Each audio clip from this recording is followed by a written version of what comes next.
Bienvenue sur le podcast La Perte, où nos invités vous racontent leur vie avant et après la perte qui a chamboulé leur existence. Préparez-vous à être inspirés, émus, transformés par ces histoires inoubliables, parce que même dans les moments de douleur, il y a toujours de l'espoir et une possibilité de renouveau. Bonne écoute. Bonjour, Bonjour, comment ça va? ça va bien. Est-ce que tu peux te présenter? Oui, alors je suis Christine, je suis à la retraite depuis 2 mois, après avoir fait une longue carrière. Je suis donc en couple, je vis dans un petit appartement sympa, Ouais. tout va bien dans ma vie. C'est l'essentiel. Est-ce que tu veux donner ton âge ou un peu... Oui, j'ai 60 ans, tout rond, Tu fais partie des chanceux qui ont pu partir à la retraite à 60 ans? tout à fait. Eh ben, c'est génial. J'ai ramé pour les avoir, hein. La perte, elle se situe dans quelle sphère de ta vie? Enfin, dans quelle période de ta vie? J'avais 33 ans. 33 ans? Ok. Donc, j'ai besoin de savoir d'où est-ce que tu viens. Quel est ton parcours de vie et qu'est-ce qui fait que tu es la personne que tu es? Ben, j'ai eu une enfance assez compliquée et difficile. D'accord. J'ai surtout été élevée par mes grands-parents. Ma mère était pratiquement inexistante puisqu'elle faisait 2 postes de travail, donc je la voyais jamais. D'accord. Et donc les meilleurs souvenirs que j'ai de mon enfance, c'est chez mes grands-parents, en Picardie. Et tu es fille unique?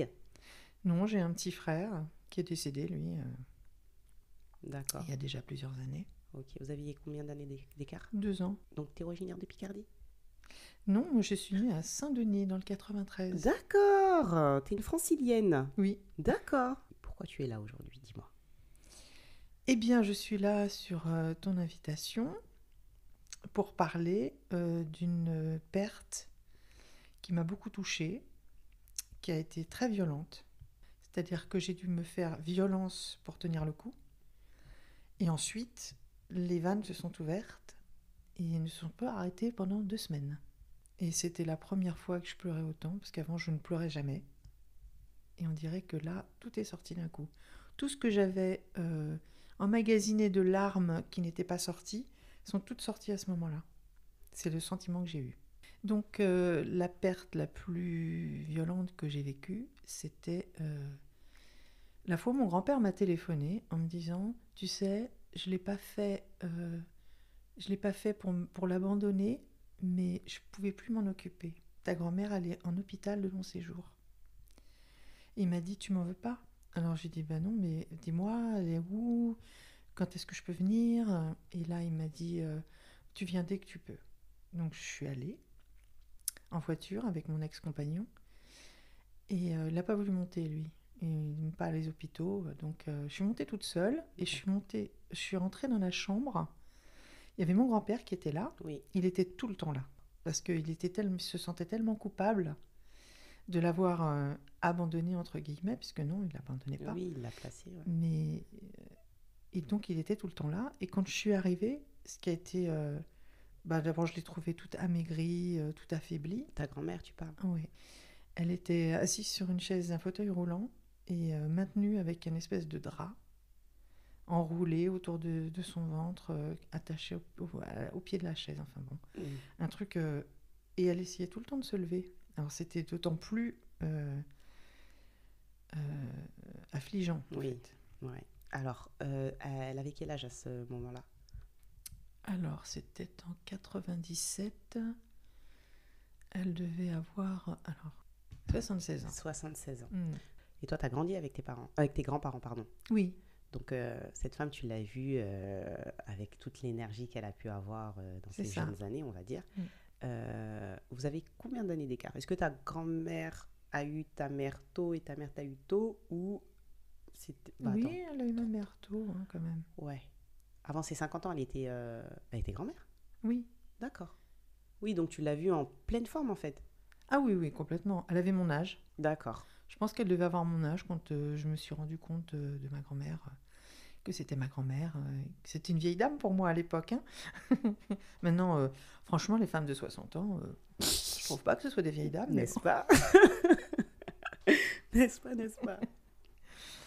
Oui, donc tu arrives dans cet hôpital, tu la vois Donc Amaigrie. voilà, je la vois amaigrie, attachée à un siège roulant, et elle pouvait plus parler. Elle ne savait plus parler. Et elle essayait de sortir des mots parce qu'elle m'a reconnue.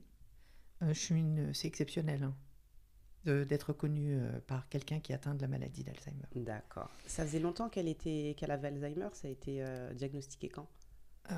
Ça a été diagnostiqué, on va dire.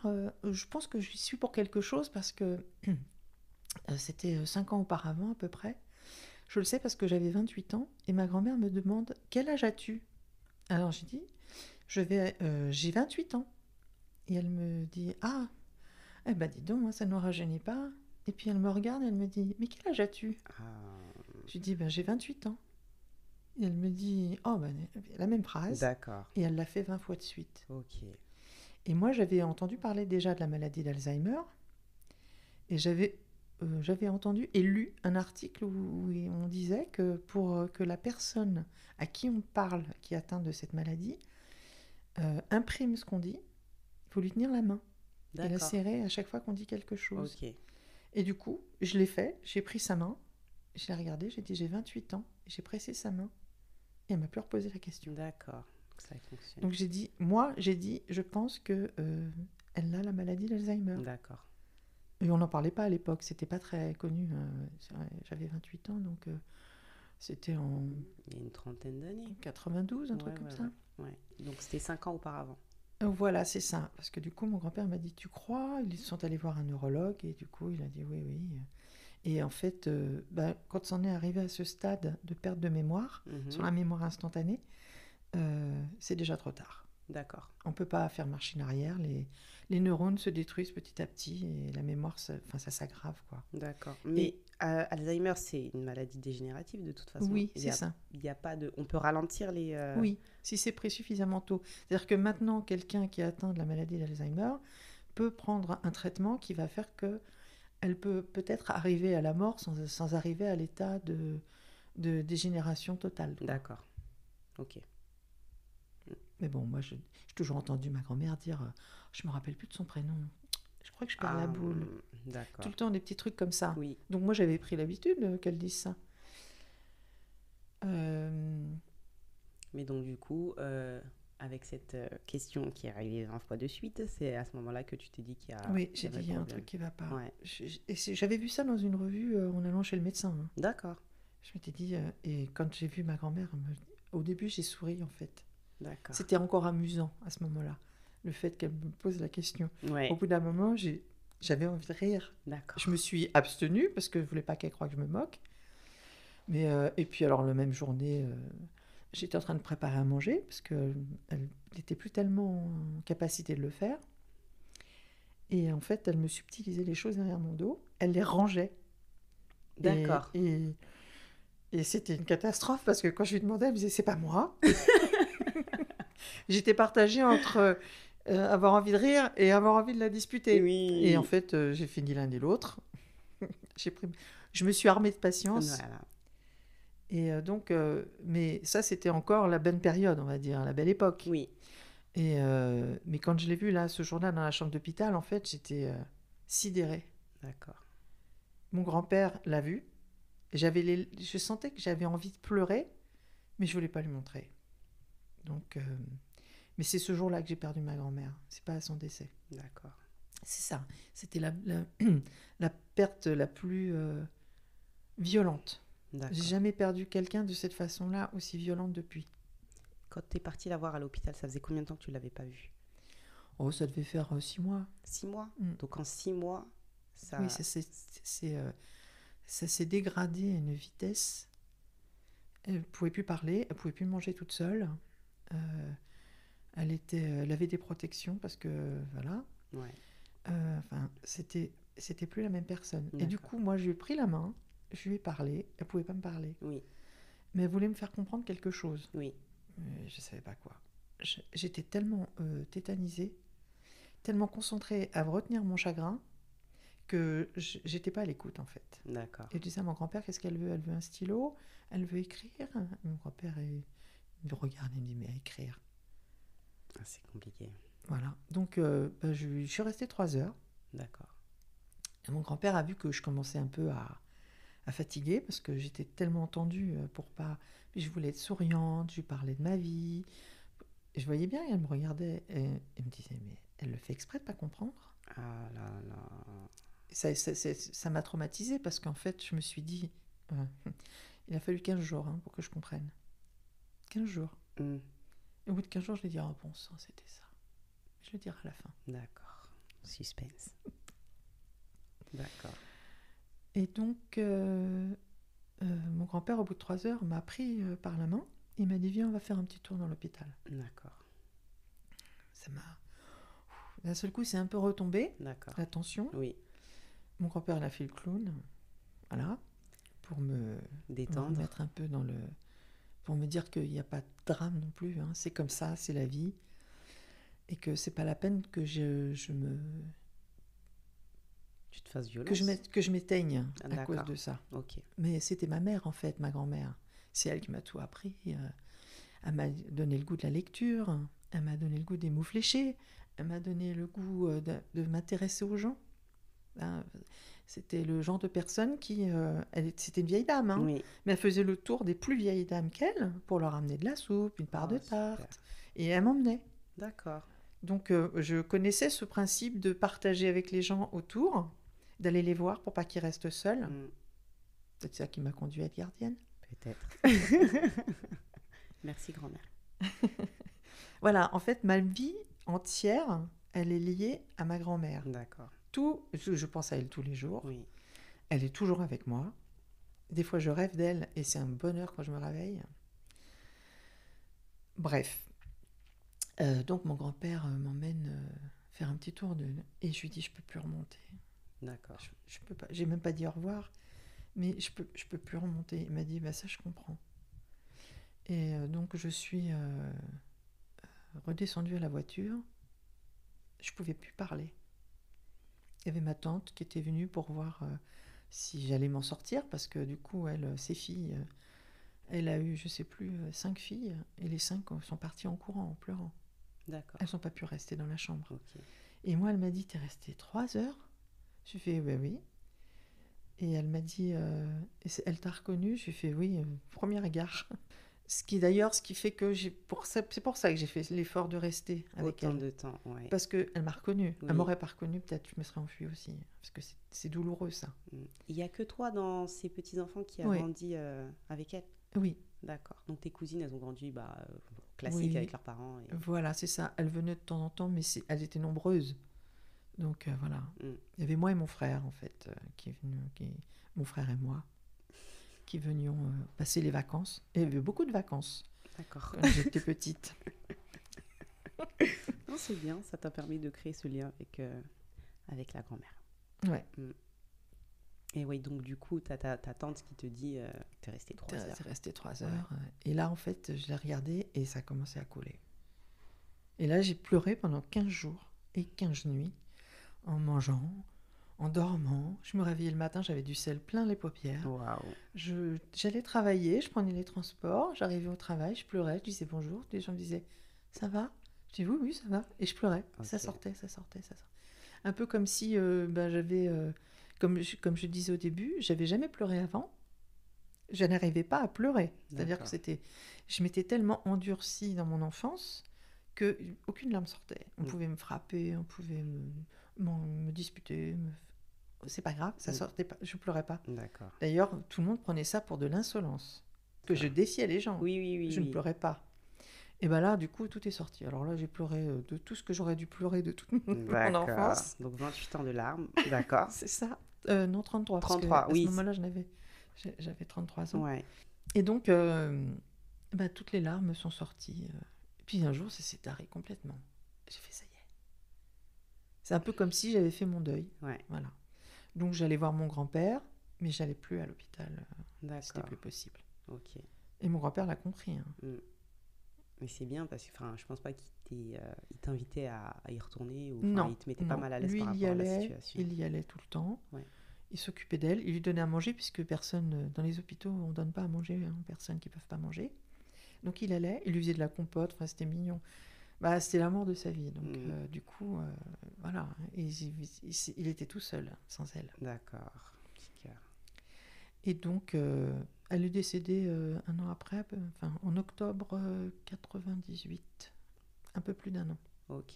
Elle n'est même pas décédée de la maladie d'Alzheimer, elle est décédée d'une infection pulmonaire. Parce qu'elle D'accord. fumait beaucoup, ma grand-mère. Ok. Elle était asthmatique, elle fumait beaucoup. Bon, c'était la mode à l'époque. C'est ça. Ouais. Et puis, impossible de la faire arrêter. Ok.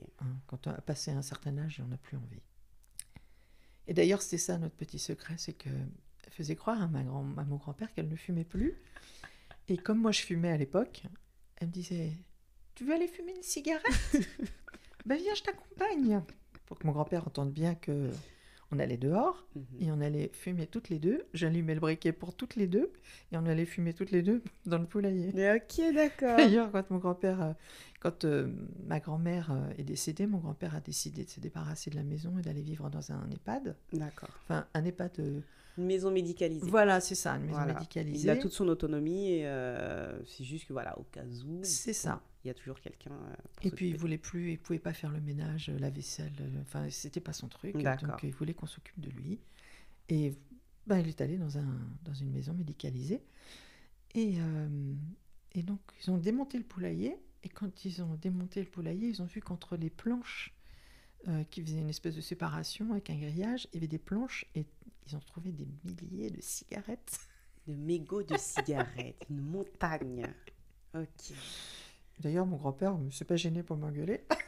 D'accord. Mais c'est bon, c'est fini, c'est passé en fait. Le passé Oui, mais est il m'a passé. dit, mais ça se trouve, ça a fait que ça Ça a accéléré le ça a accéléré le processus. processus, Mm. ouais. Alors j'ai dit, tu sais, hein, c'est impossible d'arrêter. Et donc, cette fois-là, quand je suis venue et que je n'ai pas compris, au bout de 15 jours, ça m'est venu comme un éclair, comme un flash. Mm. Elle voulait une cigarette. Bah oui, t'étais son dealer. C'est ça. C'était le truc qu'on partageait toutes les deux. Et je pense que la puissance du manque de la cigarette Mhm. a fait qu'elle m'a reconnue. D'accord. Oh, c'est un truc de fou quand même. Vraiment. Vraiment. Non, le tabac. N'arrêtez pas de fumer. Non, je rigole. Si, il faut arrêter, faut C'est arrêter. ça. Heureusement, j'ai réussi à arrêter depuis. Ah là là là là. Mais ton grand-père, il a vécu. Enfin, je pense que ça a été un déchirement pour lui, comme tu l'as dit, de mettre l'amour de sa vie dans un hôpital. Ouais. Comment il a fait pour tenir jusqu'à son décès? Parce qu'elle est restée 1 an là-bas, un peu plus d'1 an, c'est ça? Oui. Ok. Mais même avant ces 1 an, parce qu'il y a eu 5 ans de maladie, ils étaient accompagnés médicalement dans leur Du maison? tout, non, puisqu'en fait, à l'époque, ça se faisait pas. On Mhm. parlait pas des dents, on parlait pas de faire venir des professionnels. C'était un petit village. D'accord. Et en fait, ce qui lui a fait prendre conscience qu'il pouvait pas s'en occuper, c'est qu'une nuit, il entendait crier ma grand-mère. Elle était dehors. D'accord. Et derrière la maison, il y avait des champs. Elle était en robe de chambre. Elle marchait à travers le champ. Et comme elle ne savait plus où elle était, elle criait au secours. Et mon grand-père, sa fenêtre donnait sur le champ, sa Ouais. fenêtre de chambre, Oui. il dormait pas dans la même chambre depuis très longtemps. D'accord. Souvent, les personnes Oui, âgées âgés, ouais. aiment bien avoir leur tranquillité. C'est ça. Et il a ouvert sa fenêtre et il a vu ma grand-mère en plein milieu du champ. Lui, il était un petit peu plus vieux qu'elle, il avait 50 plus. D'accord. Donc il est sorti en chaussons, traversé le champ, en pyjama, en chaussons, et il l'a ramassée parce qu'elle était tombée, Oh, petit et il l'a cœur. portée dans ses bras. Ouais. Elle n'était pas épaisse, elle n'était pas lourde, mais il était quand même assez âgé pour que ce soit compliqué pour lui de la ramener. Et il a dit, si elle s'échappe comme ça toutes les nuits, je vais y laisser ma vie ou ma santé. Il dit, elle a besoin de moi, donc il faut que je puisse être là pour m'occuper d'elle, C'est mais ça. je ne peux pas m'en occuper. Voilà. Et ça a été une décision terrible pour lui. Ouais, Hein. j'imagine, ouais. J'imagine. Et toi, donc, du coup, après cette visite à l'hôpital, est-ce que tu es retourné la voir J'ai pas pu. durant ces 1 an? Non. Non. Je pouvais pas. J'appelais mon grand-père, j'allais le voir, mais je disais non, je peux pas y retourner. Pour moi, c'était fini, quoi. C'est pour ça que je dis que c'était une perte. D'accord. Pour moi, Et- c'était terminé. Voilà, ma grand-mère était plus là. D'accord. Parce que ça s'est dégradé super vite. Il m'envoyait des photos. Quand j'ai vu ma grand-mère dans l'état auquel elle était arrivée, Ouais. c'était tout. elle était amaigrie à un point que je la reconnaissais même pas sur les photos. D'accord. Elle parlait plus, les yeux fermés, la bouche fermée, recroquevillée Ouais, sur elle-même. ouais. Et moi, ça avait été déjà tellement terrible d'aller la voir, mais là, de la voir et qu'elle n'ouvrait même pas les yeux, non, c'était pas possible. D'accord. Et mon grand-père disait, t'inquiète, de toute façon, Elle se rend elle se pas rend plus compte de rien maintenant. Ouais. Ok. Voilà. T'avais la force de lui demander des nouvelles d'elle ou Oui, même quand ça, même. c'était compliqué? Non, Ok. non, je lui demandais, je lui disais, ça va? Il me disait, bah, comment ça suit son cours? Et quand elle est partie en 2 jours avec son infection pulmonaire, parce qu'elle était d'accord. tellement affaiblie Ouais, que... bah oui, plus d'anticorps, plus rien. C'est ça, plus rien, D'accord. plus de force, plus de vitalité, plus rien.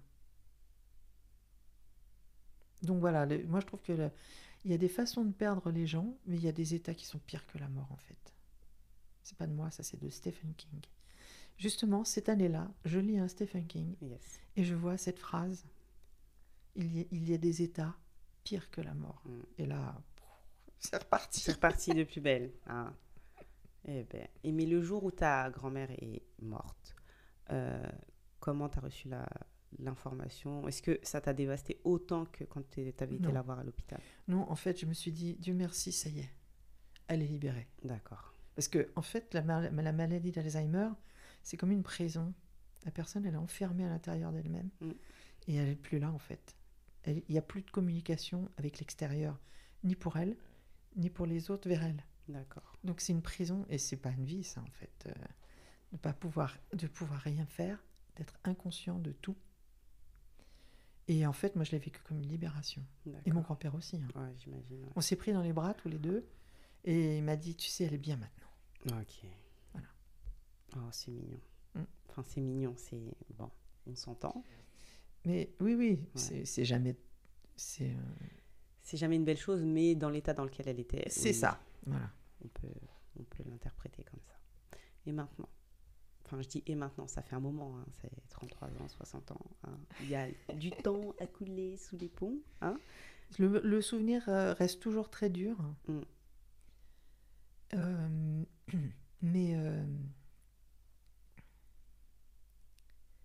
Mais en fait, je garde la belle image d'elle. Voilà. J'ai des photos d'elle où elle est souriante.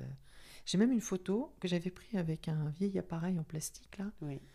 Et c'est trop bizarre parce qu'il y a un ray de lumière qui vient sur son visage. Ah, yes. J'adore cette photo. D'accord. Et du coup, quand je pense à elle, des fois, je regarde cette photo. Voilà, ça fait partie de l'image que j'ai gardée d'elle. D'accord. Est-ce que tu voudrais me transmettre cette photo, que je puisse la scanner et peut-être la mettre en photo de couverture de ton épisode? Bien sûr. Ok, avec plaisir. Avec plaisir. Ah oui. Ouais. Et elle t'a éduquée. Oui. Elle t'a apporté pas mal de choses. Et qu'est-ce qui... Enfin, la question... Enfin, il n'y a pas de question bête, mais qu'est-ce que tu gardes de son héritage, de ce qu'elle t'a donné, de ce qu'elle t'a transmis? Un peu tout. Tu peux dire que t'es la duplication de ta grand-mère ou pas? Non, je suis pas comme elle. Parce que en fait, elle était très bien avec moi. On était super complices. Mais il y a beaucoup de gens qui la détestaient. Parce qu'elle avait un caractère insupportable. D'accord. Moi, je suis une douce comme un agneau. Tu as appris que le meilleur, c'est ça? Oui, c'est ça. Ok. Mais difficile à croire quand même, hein, parce que tu me dis qu'elle était dans les liens sociaux, elle allait voir les gens, oui, elle leur mais apportait des... elle était je trouve pas le mot. Pour elle, Oui. il fallait pas faire d'erreur. D'accord. C'est-à-dire que quelqu'un Intransigeante. lui faisait un mensonge. Elle était intransigeante, voilà, c'est ça. Et donc, elle était rancunière. Et elle était capable d'en vouloir à sa fille pendant 3 ans. D'accord. Okay. Tant qu'elle n'avait pas d'excuses, oui. Ça passait pas. Donc elle avait ses je n'irai pas okay. Et elle ne viendra pas. Voilà, c'était comme ça, c'était tranché. Elle était intransigeante, vraiment. Et moi, je sais que quand je les entends parler de ma grand-mère, j'ai envie de m'en aller, en fait. D'accord. Ah, tu parles des autres personnes de la famille? Oui, c'est ça. Okay. Ouais. Récemment, je suis allée aux noces d'or de mon oncle, de son dernier fils. D'accord. Et mais la façon dont il en parlait avec sa femme, à un moment donné, je regardais mon compagnon et je disais, j'en peux plus, j'en peux plus. Ah là là. Il me dit, ouais, je sais, c'est dur, hein.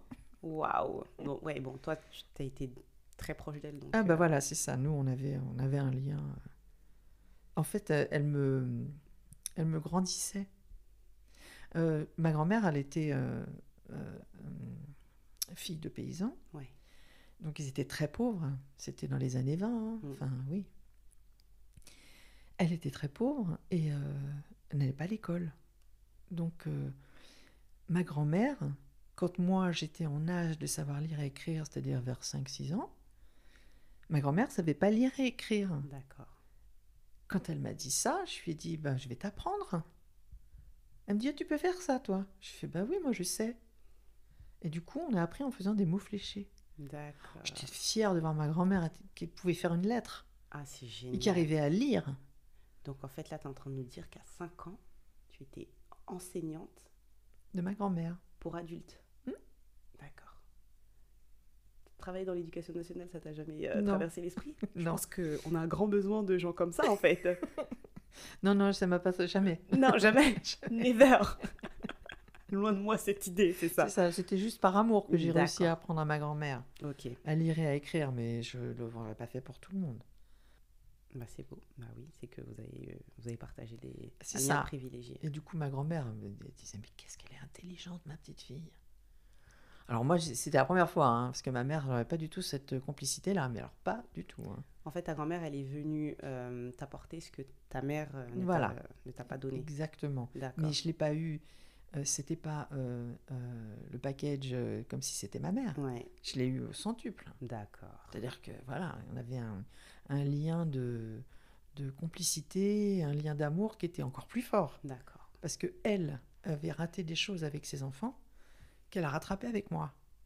Et moi, tout ce que ma mère a raté avec moi, je l'ai eu avec ma grand-mère. D'accord.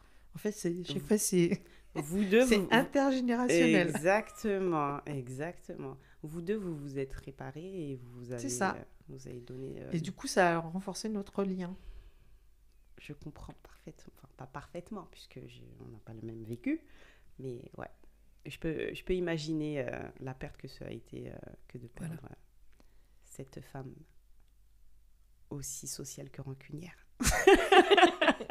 C'est ça, en fait, elle pouvait être absolument laisser passer des tas de choses pour des gens pour qui elle n'avait pas d'affection, ou qu'elle aimait bien, mais sans plus. Par contre, quelqu'un qu'elle avait en estime, fallait pas de trahison, hein. D'accord, Pas de mensonge, pas de coup fourré, pas de choses comme ça, hein, parce que ça passait pas. d'accord. Bah écoute, je tire le chapeau à ton grand-père, parce que ça veut dire qu'il a marché droit jusqu'à la fin. Ah oui. Je me rappelle de scènes de ménage mémorables, Ouais. dont je vais taire, parce que là... Ce n'est pas le sujet. Mais on lui tire notre chapeau à ce monsieur. Oui, Ouais. c'était l'homme le plus gentil que j'ai connu. D'accord.